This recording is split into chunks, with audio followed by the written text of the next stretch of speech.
সেই যে ললিত বলে ছেলেটিকে পাওয়া যাচ্ছে না, সে কোথায় পলাতক এবং সে রাজস্থানে নাকি ডিবির মাধ্যমে দেখছিলাম যে নিমরানা না কোথার পর তারপরে তার মোবাইলগুলো সুইচ অফ করে দিয়েছে। এই ছজন যে বিভিন্ন জায়গায় ছিল তাদের মোবাইল সুইচ অফ করে দিয়েছিল, সেই মোবাইল নিয়ে সে চলে গেছে।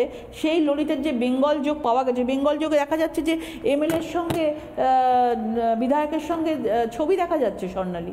সেখানে পুরোপুরিভাবে তার মানে বঙ্গযোগকে কখনো হেলাফেলা করা যায় না, তার মানে এটাকে কখনো ইগনোর করা যায় না। এটা পরিষ্কারভাবে কোথাও এটাকে তদন্ত হওয়া উচিত। কেন্দ্রীয়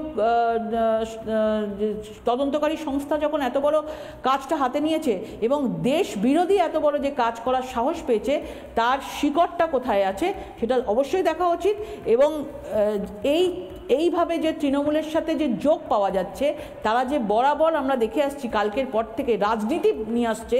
যদি রাজনীতি করতেই হয় তাহলে নিজেদের দলের লোকেদের আগে দেখুক, যার সাথে এই ললিতের ছবি রয়েছে।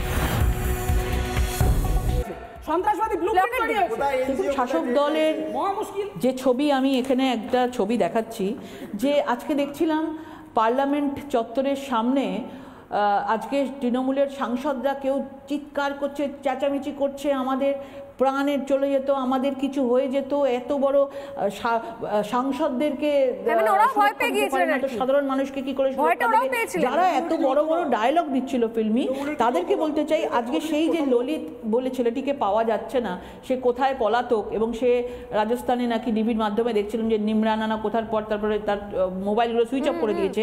এই ছজন যে বিভিন্ন জায়গায় ছিল তাদের মোবাইল সুইচ অফ করে দিয়েছিল, সেই মোবাইল নিয়ে সে চলে গেছে। সেই ললিতের যে বেঙ্গল যোগ পাওয়া গেছে, বেঙ্গল যোগে দেখা যাচ্ছে যে এমএলএর সঙ্গে বিধায়কের সঙ্গে ছবি দেখা যাচ্ছে স্বর্ণালী। সেখানে পুরোপুরিভাবে তার মানে বঙ্গযোগকে কখনো হেলাফেলা করা যায় না, তার মানে এটাকে কখনো ইগনোর করা যায় না। এটা পরিষ্কারভাবে কোথাও এটাকে তদন্ত হওয়া উচিত। কেন্দ্রীয় তদন্তকারী সংস্থা যখন এত বড় কাজটা হাতে নিয়েছে এবং দেশ বিরোধী এত বড় যে কাজ করার সাহস পেয়েছে, তার শিকড়টা কোথায় আছে সেটা অবশ্যই দেখা উচিত। এবং এইভাবে যে তৃণমূলের সাথে যে যোগ পাওয়া যাচ্ছে, তারা যে বরাবর আমরা দেখে আসছি কালকের পর থেকে রাজনীতি নিয়ে আসছে। যদি রাজনীতি করতেই হয় তাহলে নিজেদের দলের লোকেদের আগে দেখুক, যার সাথে এই ললিতের ছবি রয়েছে। আমরা যদি এই ছবির সত্যতা সম্পর্কে জানি না, কিন্তু এই ছবির কথা শঙ্কুদেবও বললেন, লকেট চট্টোপাধ্যায়ও বললেন, কিন্তু নিঃসন্দেহে তদন্ত হয়ে অন্তত জানা দরকার যে আসলে দুটো বিষয়। এক, আমি আবারও বলছি, সিকিউরিটির জায়গা থেকে কোথায় গাফিলতি ছিল, এবং দুই, এই যে বঙ্গযোগ পাওয়া গিয়েছে সেই বঙ্গযোগের শিকড় কোথায়, দুটোই স্পষ্ট হওয়া উচিত, তদন্ত হওয়া উচিত অন্তত এক্ষেত্রে, অন্তত দ্রুততার সঙ্গে।